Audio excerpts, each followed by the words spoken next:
नमस्ते छात्रों, अब हम जयशंकर प्रसाद जी द्वारा लिखित भारत महिमा इस कविता की पंक्तियों का भावार्थ यहाँ पर देखेंगे। सबसे पहले मैं पंक्तियाँ पढ़ूंगा, उसके बाद उसका अर्थ बताऊंगा और उसके बाद उसमें जो कठिन शब्दार्थ आए हैं वह मैं आपको बताऊंगा, वह आपको कॉपी में लिख कर लेने हैं। सबसे पहले हम जयशंकर प्रसाद जी का परिचय देखेंगे। जन्म 1890 वाराणसी उत्तर प्रदेश में हुआ। इनका मृत्यु 1937 वाराणसी उत्तर प्रदेश में हुआ। जयशंकर प्रसाद जी छायावादी युग के 4 स्तंभों में से एक है। यह बहुमुखी प्रतिभा के धनी हैं। कवि, नाटककार, कथाकार, उपन्यासकार तथा निबंधकार के रूप में जयशंकर प्रसाद जी प्रसिद्ध है। इनकी रचनाओं में सर्वत्र भारत के गौरवशाली अतीत, ऐतिहासिक विरासत के दर्शन होते हैं। इनकी प्रमुख कृतियाँ हैं झरना, आंसू, लहर यह है काव्य, कामायनी यह है महाकाव्य, स्कंदगुप्त, चंद्रगुप्त, ध्रुव स्वामिनी यह है ऐतिहासिक नाटक, प्रतिध्वनि, आकाशदीप, इंद्रजाल यह उन्होंने कहानी संग्रह लिखे हैं, कंकाल, तितली, इरावती आदि उपन्यास लिखे हैं। जयशंकर प्रसाद जी छायावाद के प्रमुख कवि हैं। जयशंकर प्रसाद को संस्कृत, फारसी, बांग्ला और अंग्रेजी का अच्छा ज्ञान था। इनकी कविताओं में भारतीय संस्कृति के प्राचीन गौरव की सफल अभिव्यक्ति हुई है। इन्होंने मानवीय सौंदर्य के साथ साथ प्राकृतिक सौंदर्य का चित्रण भी सुंदर रूप में किया है। इनकी रचनाओं में नारी के प्रति अपार श्रद्धा और सहानुभूति व्यक्त की गई है। इनकी ये जो रचनाएं हैं, उन रचनाओं के माध्यम से यहाँ पर हमें देश प्रेम, देशभक्ति दिखाई देती है। तो चलिए भारत महिमा इस कविता के माध्यम से किस प्रकार हमें अपने देश का गुणगान करना चाहिए वह हम देखेंगे।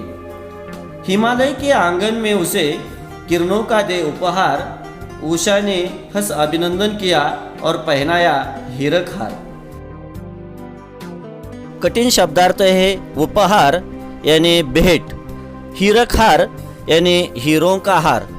प्राकृतिक सौंदर्यता का वर्णन करते हुए कवि कहते हैं, हमारा यह प्यारा भारत देश हिमालय के आंगन के समान है। प्रतिदिन उषा भारत को सूर्य की किरणों का उपहार देती है। तब ऐसा लगता है मानो हंसकर वह भारत भूमि का अभिनंदन कर रही हो। ओस की बूंदों पर जब सुबह सुबह सूरज की किरणें पड़ती है तो ऐसा लगता है जैसे मानो उषा ने भारत को हीरो का हार पहना दिया हो। इतना सुंदर वातावरण सुबह का लगता है। जगे हम लगे जगाने विश्व, लोक में फैला फिर अलोक, योम तम पुंज हुआ तब नष्ट, अखिल संस्कृति हो उठी अशोक।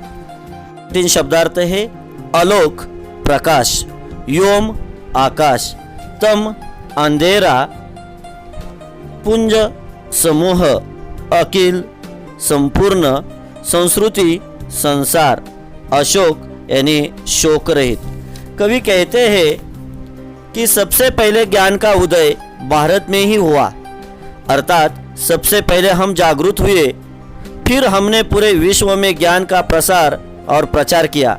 इसके कारण समग्र संसार आलोकित हो गया, समग्र संसार को ज्ञान प्राप्त हुआ, अज्ञान रूपी अंधकार का विनाश हुआ और संपूर्ण सृष्टि के सभी दुख शोक दूर हो गए और पूरे विश्व को ज्ञान प्राप्त हुआ। विमल वाणी ने वीणा ली, कमल कोमल कर से सप्रीत, सप्त स्वर सप्त सिंधु में उठे छिड़ा तब मधुर साम संगीत। कठिन शब्दार्थ है विमल पवित्र, वाणी यहाँ अर्थ लिया गया है सरस्वती, कर हाथ, सप्रीत प्रेम के साथ, साम यहाँ पर अर्थ लिया है सामवेद। वाणी की देवी सरस्वती ने अपने पवित्र भूमि पर प्रेम के साथ अपने कमल के समान कोमल हाथों में वीणा उठाई। उसकी झंकार आज भी सप्त सिंधुओं में 7 स्वरों की मोहक सरगम में गूंजने लगती है और मधुर संगीत का जन्म हुआ। इसी महान देश में संगीत के वेद सामवेद की रचना हुई। की पंक्तियों का भावार्थ देखेंगे अगले वीडियो के माध्यम से।